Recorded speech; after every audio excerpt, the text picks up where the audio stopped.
नमस्कार, मैं शिखा मिश्रा आज आपसे फिर मिलने आ गई हूँ। आज मैं आप लोगों को धनतेरस के बारे में बताना चाहती हूँ कि किस दिन है धनतेरस और धनतेरस कैसे मनाएं और इसकी कथा क्या है, क्यों पड़ा धनतेरस का नाम। ये सारी जानकारियाँ मैं आज आप लोगों को देना चाहती हूँ। सबसे पहले तो मैं बताना चाहती हूँ कि इस साल धनतेरस यानी कि 2020 अक्टूबर नवंबर 12 तारीख को है और शाम 5:30 से लेकर 9:30 बजे तक खरीदारी करने का शुभ मुहूर्त है। ये मैं आप लोगों को बताना चाहती हूँ। कईयों जगह 13 नवंबर सुबह 6:30 से लेकर 11 बजे तक भी है धनतेरस का मुहूर्त, तो आप लोग उस समय भी खरीदारी कर सकते हैं। मैं आप लोगों को बताना चाहती हूँ कि इस दिन त्रयोदशी रहती है और कार्तिक त्रयोदशी को भगवान धन्वंतरी देव की और कुबेर भगवान की और यमराज की पूजा होती है। इस दिन से ही हमारी दिवाली शुरू हो जाती है। समुद्र मंथन से धन्वंतरी देव ने अमृत कलश लेकर आए थे, जिसे उन्होंने भगवान को अर्पित किया था और कहते हैं कि इस दिन धन्वंतरी देव की पूजा करने से सारे रोग कष्ट दूर हो जाते हैं। जो लोग बीमार होते हैं उन्हें तो धन्वंतरी देव की इस दिन त्रयोदशी के दिन जरूर पूजा करनी चाहिए। मैं आप लोगों को बताना चाहती हूँ एक और कथा, जिसमें विष्णु भगवान और लक्ष्मी माता पृथ्वी पर भ्रमण करने निकले थे। तब बस विष्णु भगवान दक्षिण दिशा में जा रहे थे, तो माता लक्ष्मी ने उनसे जाने की इच्छा जताई, जिससे विष्णु भगवान ने उन्हें कहा कि आप दक्षिण दिशा में मत जाइएगा, आप यहीं रुक कर मेरा इंतजार कीजिएगा। लेकिन लक्ष्मी माता से रहा नहीं गया और वो दक्षिण दिशा में चली गई। वो सोचने लगी कि ऐसा क्या है उस दिशा में। तो जाते जाते उन्होंने देखा खेत सारे हैं, फूल हैं। उन्होंने फूल तोड़े, खेत देखे। इसे विष्णु भगवान रुष्ट हो गए। उन्होंने कहा कि आपसे मैंने मना किया था, लेकिन आप इधर क्यों आई? आपने किसान की खेत खराब कर दी। उधर से एक किसान आने लगा और भगवान विष्णु ने माता को कह दिया कि आप अब 12 वर्ष तक इस किसान के साथ रहेंगी, उनकी सेवा करेंगी। तब माता लक्ष्मी 12 वर्ष तक उस किसान के पास रह गई, उनकी सेवा की। लेकिन किसान को पता नहीं चला कि ये लक्ष्मी माता है। करते करते 12 साल बीत गए और किसान धनवान हो गया, बहुत अच्छा रहने लगा। उनके घर में धन संपदा भर गई। तो माता लक्ष्मी ने जब 12 वर्ष पूरा हुआ तो विष्णु भगवान उन्हें लेने आए, तो उस ऋषि ने उन्हें जाने से मना कर दिया। यानी कि उन्होंने कहा कि लक्ष्मी माता आपके साथ नहीं जाएगी। इससे विष्णु भगवान ने कहा कि नहीं, अब इनके 12 वर्ष पूरे हो गए और ये हमारे साथ जाएंगी। तब वो हट करने लगे कि लक्ष्मी माता नहीं जाएंगी।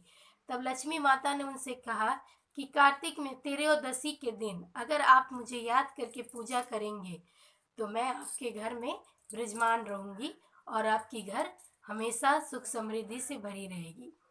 तो इस कथा के अनुसार भी त्रयोदशी को माता लक्ष्मी की भी पूजा होती है और इसी तरह धन्वंतरी देव की पूजा होती है। तो यही थी मेरी बातें।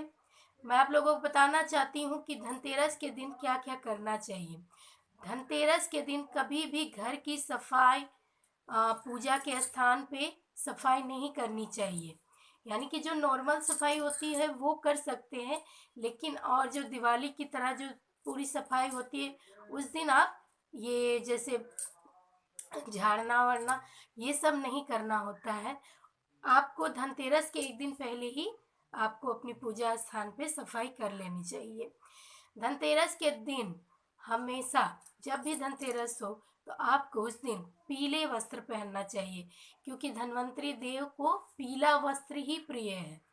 कहते हैं कि पीला वस्त्र पहनकर पूजा करने से धन्वंतरी देव खुश होते हैं। और इस दिन कुबेर भगवान की भी पूजा होती है। तो आप दोनों भगवान की पूजा, अगर आपके पास मूर्ति या फोटो ना हो तो एक सुपारी में आप दोनों भगवान की पूजा कर सकते हैं। मैं आपको बताना चाहती हूँ कि इस दिन आप अपने घर के चारों कोनों में 4 दिए जलाएंगे। अगर आपका छत है तो आप छत के चारों कोनों में जला सकते हैं। अगर आपका छत नहीं है तो आप घर के बाहर चारों कोनों में 4 दिए जलाइएगा। एक कुल देवता के पास, अपना जो भी आपका कुल देवता है उनके पास आप एक दिया जलाइएगा, और कुल देवी को याद करके जो भी आपकी कुल देवी है उनके पास भी आप उन्हें एक दिया जलाइएगा। घर के द्वार में, दोनों द्वार में 2 दिए जरूर जलाइएगा धनतेरस के दिन। ऐसी मान्यता है कि आज के दिन भी लक्ष्मी माता धनतेरस के दिन भी आती हैं, इसलिए आपको ये करना चाहिए। धनतेरस के दिन सोने, चांदी, पीतल के बर्तन जरूर लेना चाहिए। स्टील के बर्तन, ये सब लक्ष्मी माता का प्रतीक है, इससे सुख समृद्धि आती है। और जिसके घरों में जैसे शादी ब्याह में बड़े बड़े बर्तन रहते हैं, तो उन सब बर्तनों की भी धनतेरस के दिन पूजा करनी चाहिए। ये हमारी लक्ष्मी माता का प्रतीक होता है। मैं आपको बताना चाहती हूँ कि धनतेरस के दिन आपको 2 झाड़ू जरूर लेने चाहिए, और शाम को जिस वक्त धनतेरस भगवान की पूजा करते हैं उस समय झाड़ू को भी तिलक और अक्षत से उनकी पूजा करनी चाहिए, और अगले दिन उसी झाड़ू से आपको झाड़ू करना चाहिए। धनतेरस के दिन आप नमक का 2 पैकेट ले आइएगा, क्योंकि ये भी लक्ष्मी का प्रतीक होता है और ऐसे लाने से बहुत अच्छा माना जाता है।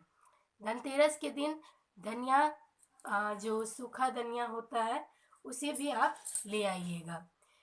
और धनतेरस के दिन 13 दिए आप लोग जरूर जलाइएगा, और उसे हर जगह पे, अपने घरों पे, तालाबों में, कुओं में आप उसे रख दीजिएगा। इस तरह से धन्वंतरी देव खुश होते हैं।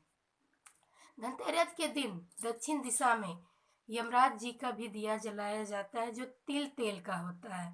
तो आप लोग याद करके उनका तिल तेल का दिया दक्षिण दिशा में जला लीजिएगा। तो यही थी मेरी कुछ जानकारियाँ जो मैंने आपको बता दिए। आगे भी मैं कुछ जानकारियाँ आपको लेते आऊँगी।